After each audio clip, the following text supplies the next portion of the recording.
पर्वत के पीछे चंबे नाम का एक बहुत सुंदर गांव था। गांव के कुछ लोग इकट्ठे होकर बातें कर रहे हैं। तभी भीमा कहता है, कल रात फिर हमने जंगल में डरावनी आवाजें सुनी। तभी गांव के बुजुर्ग रामू काका बोलते हैं, लगता है वो फिर आ गई है।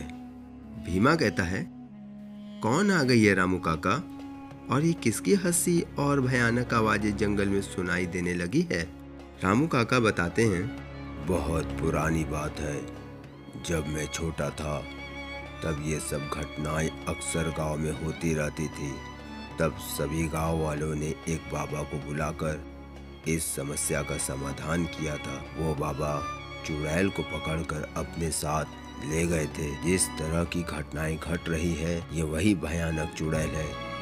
लगता है वो आजाद हो गई है। रामू काका की ये बात सुनकर पास में खड़ी छोटी बच्ची गीता बोलती है, रामू काका, अब हम क्या करेंगे? कहते ईद भयानक चुड़ैल थे, अपने गांव को बताएंगे। मुझे बहुत डर लगा है।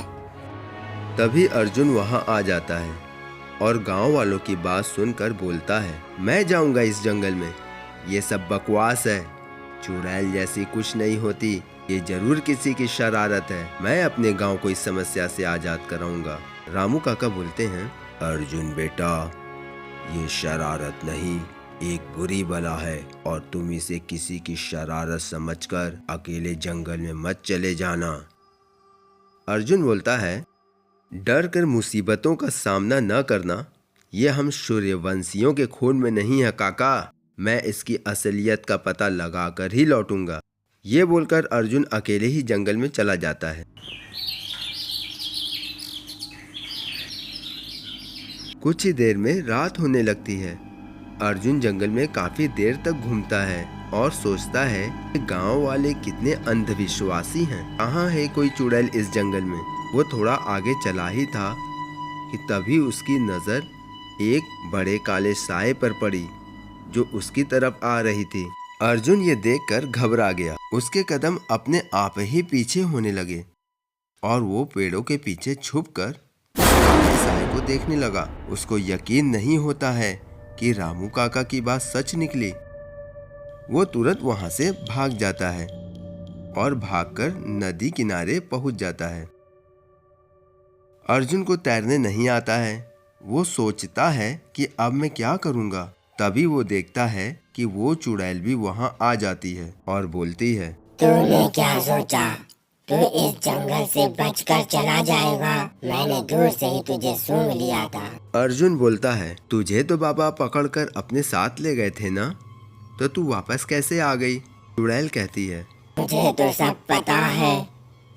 तो सुन, वो बाबा मुझे पकड़कर एक पेड़ में कैद कर दिया था। कुछ ही दिन पहले किसी ने वो पेड़ काट दिया और मैं आजाद हो गई। मैं तुम सब से इसका बदला लूंगी। इसकी शुरुआत तेरी मौत से ही करूंगी। क्यों, तुझे तैरने नहीं आता है ना? अगर आता तो तू अब तक नदी में कूदकर यहाँ से भाग चुका होता। ये बोलकर चुड़ैल वो अपनी जादुई ताकत से अर्जुन पर हमला कर देती है। तो अर्जुन उसके हमले से घायल होकर नदी में गिर जाता है और नदी के गहराई में चला जाता है। ये देखकर चुड़ैल वहां से चली जाती है।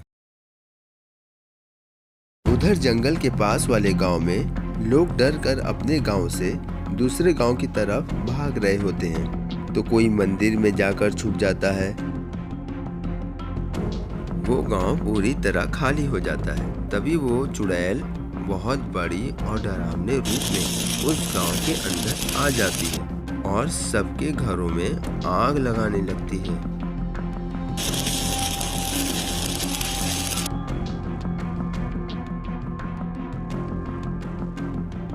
जैसे ही वो चुड़ैल मंदिर के पास पहुंचती है तो आकाश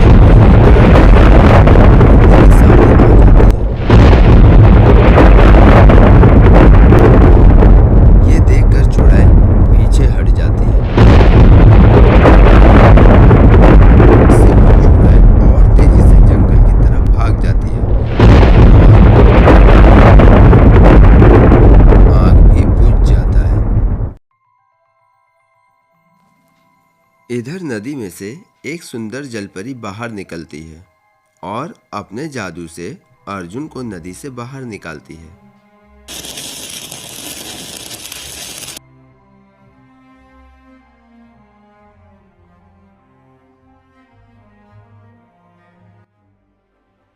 फिर वो अपने जादू से अर्जुन को होश में लाती है। अर्जुन जलपरी से कहता है, तुम कौन हो? मैं तो नदी में डूब रहा था। जलपरी अर्जुन से कहती है, मेरा नाम शिफल्या जलपरी है। मैंने ही तुम्हें डूबने से बचाया है। अर्जुन कहता है, धन्यवाद शिफल्या जलपरी, तुमने मेरी जान बचाई। मेरा नाम अर्जुन है। अर्जुन ने सारी बात शिफल्या जलपरी को बता दी और बोला, ये चुड़ैल हमारे गांव को तबाह करने पर तुली है। जलपरी बोलती है, मुझे सब पता है अर्जुन।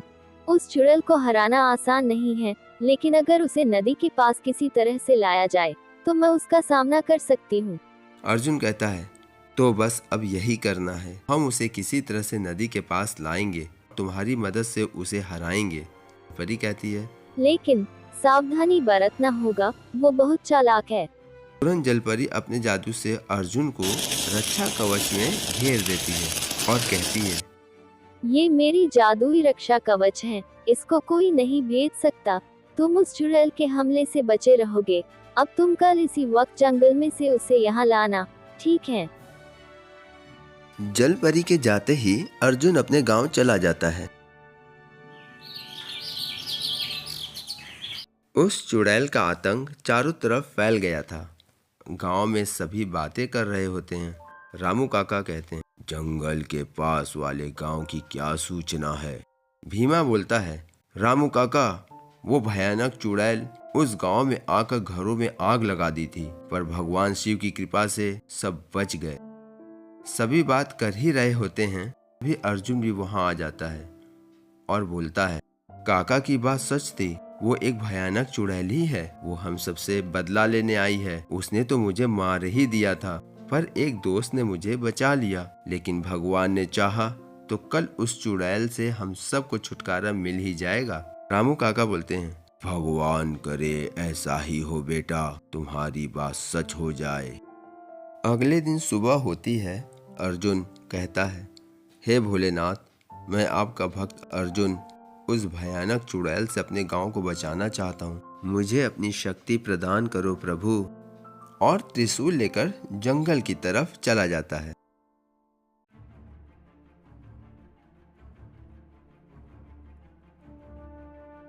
जब रात होती है तो अर्जुन जंगल में उसी जगह जाकर कहता है, ओ भयानक चुड़ैल, डर कर छिप गई क्या? अगर हिम्मत है तो नदी किनारे आ, जहाँ तूने मुझे मारने की कोशिश की थी। मैं उसी जगह तेरा इंतजार करूंगा और तुझे अच्छा सबक सिखाऊंगा। अगर तुझे मुझसे डर लग रहा है तो मत आना। अर्जुन ये बोलकर नदी की तरफ जाने लगता है।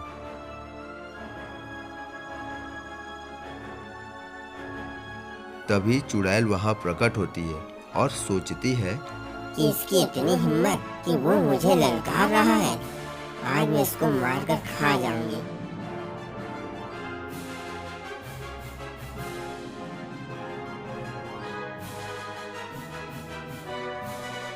अब चुड़ैल भी नदी किनारे पहुंचती है और बोलती है, अच्छा हुआ कि तू मरने से बच गया था, क्योंकि आज मैं तुझे मारकर खा जाऊंगी।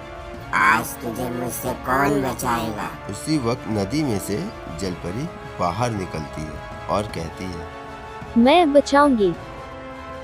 जलपरी को देखकर चुड़ैल समझ जाती है और बोलती है, अच्छा, तो ये तुम दोनों का चाल था, पर आज तुम दोनों की मृत्यु मेरे ही हाथों में लिखी है।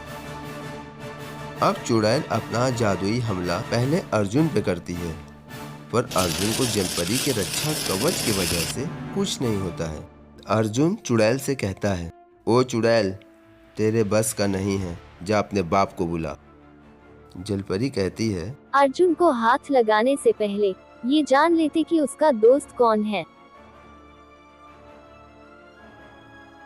चुड़ैल ये सुनकर जलपरी पर हमला शुरू कर देती है। तो जलपरी भी अपने जादू से चुड़ैल के हमले को रोक देती है। अब दोनों एक दूसरे पर हमला शुरू कर देती हैं।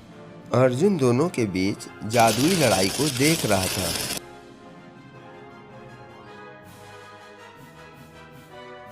चुड़ैल जलपरी पर हमला भी करती है और धीरे धीरे अर्जुन के पास भी जाती है। अर्जुन देखता है कि चुड़ैल धीरे धीरे उसके पास आ रही है, तो वो तुरंत भगवान शिव का चमत्कारी त्रिशूल चुड़ैल की तरफ फेंक देता है।